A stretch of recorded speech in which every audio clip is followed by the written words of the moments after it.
Hello, everyone. This is News Now from the Belmont Journal, and we have with us Brandon Fitz, Belmont's Assistant Director for Recreation, and I'm your host, Mike Crowley. So welcome, Brandon. I Hey, understand that, thank you. oh, sure. I understand that you'll be talking with us today about summer camp, the reopening of the Underwood pool, and anything else you want to tell us. So, Absolutely. so Brandon, let me ask first about plans to open the Underwood pool. There was a lot of disappointment in the community last summer that the pool wasn't able to open. And so I want to ask, with COVID still a risk, how does the Recreation Department plan to open the pool safely this summer? Yeah, no, thank you for having me. It's been a long time coming. We were disappointed last summer, but ultimately it seemed like the right decision at the time. And I'm very excited to say that on March 24th, we had a Recreation Commission meeting, and the Belmont Recreation Commission voted to open the pool this summer. It came after, a few months of dialogue and conversations, looking at different models and pricing structures and all these different things, and sort of narrowed it down to what we think is going to work. And we're really excited to finally be able to move forward with everything. Okay, Um, so yeah. Brandon, how about the conditions in which you'll operate this summer? Will it look different from before? Yeah. So I guess so the short answer is yes. We're still living under COVID guidelines. The numbers are what the numbers are, and the guidelines set forth by the state are what we have to follow, and they're good guidelines. So we're paying careful attention to those. So with that in mind, and taking a step back, we had a very successful ice skating rink season this winter. Okay. Part of that ice skating season was setting up block times for public skating. So what we did was we sort of applied that same model to our Underwood pool this summer. So what we're going to be doing is, rather than the standard, drop in, come as you are, and be there. We're operating under a limited bather load based on the guidelines. So we will have those block time slots that you can pre-reserve for. Um, there are going to be 5 time blocks per day. Okay. So we're going to have 10 a.m. to 2 p.m., 10 a.m. to 12 p.m., 12 p.m. to 2 p.m., 2 p.m. to 4 p.m., 4 p.m. to 6 p.m., 6 p.m. to 8 p.m. And we're going to have a couple different options. So um, we're running at a 50% capacity limit at the moment. So that's what we're planning for. Our normal bather load at the pool is about 330 in the water. So that leaves us at about 165 people allowed at the pool at a time. So we were trying to think of ways to, make it equitable. So if we have everyone coming in, how do we make it, equal so people get good amounts of time there? And So so, with the block yeah. scheduling, Brandon, does that mean that you'll be able to sell as many pool memberships as before, or will there be limitations on memberships? Well, yeah. So that's part. You took the sort of like the not good segue here. So again, thinking about those block schedules, our max bather load is going to be 50%, 165 at the moment, and so what we're doing is we sort of figured out how do we sell memberships and get people an equitable amount of time at the pool. And I'm sorry, I'm stumbling because it's sort of a complicated thing to explain. I'm trying to think of Of it course. more most simple way possible. So we came up with that we would need to sell about, based on an average family size of 4, about 520 multi passes.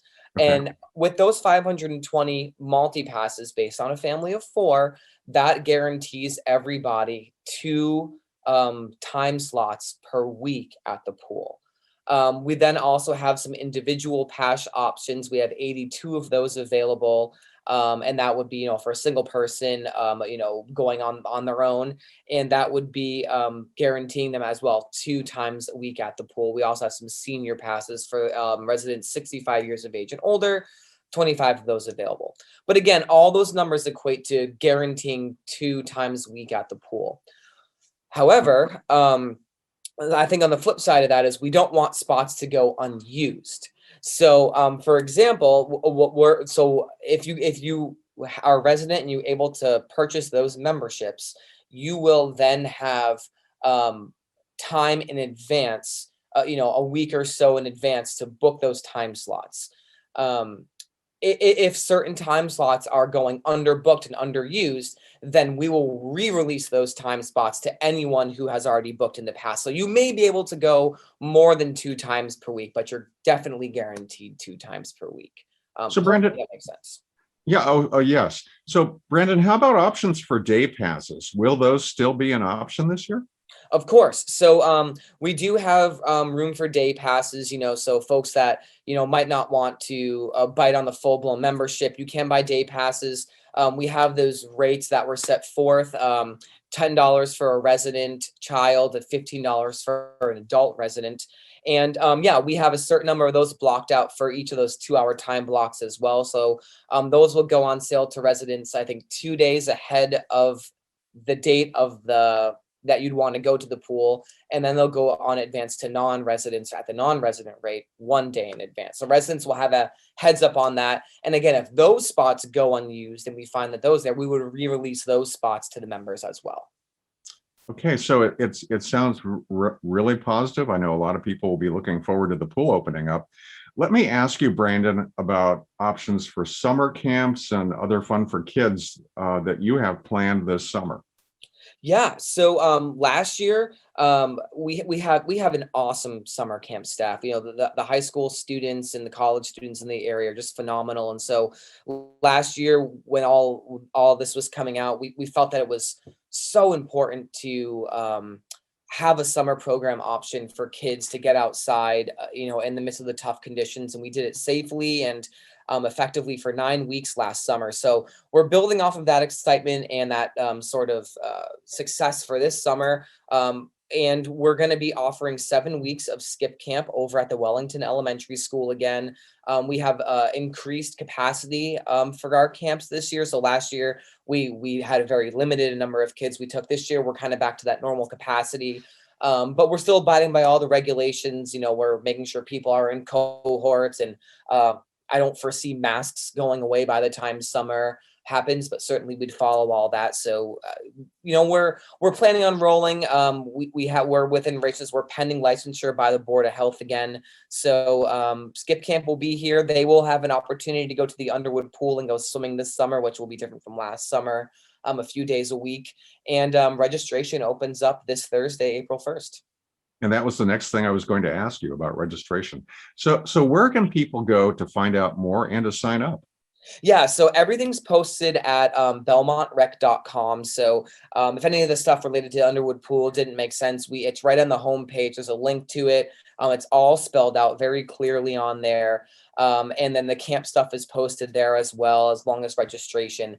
And as soon as we figure out a couple sort of software pieces for the pool, we'll have pool registration opening. So that registration date's pending at the moment, but we're hoping mid-April for Underwood pool registration date. So Brandon, tell us when the pool actually will be open this summer. Absolutely. So the opening date for the pool is scheduled for Wednesday, June 23rd, and we are hoping to run through all the way to September 1st. So Wednesday to Wednesday, a good long summer season. Sounds good, Brandon. Anything else you want to share? No, I mean, other than the pool and camp opening, we have a lot of really fun stuff queued up for the spring. We're gearing up for a really, really busy summer in a good way. We have hopefully some special events coming, working with a lot of great vendors and people as well, and permitting out some great programs at Field. So we are a busy rec department here in town, working hard, and we're hoping to start getting to see some people again out in the warm weather this spring and summer. Well, thank you so much, Brandon. Hey, no, thank you for having me. Always happy to come on. All right. We've been talking with Brandon Fitz, Assistant Director of the Belmont Recreation Department. Thanks for watching. I'm Mike Crowley. We'll see you next time.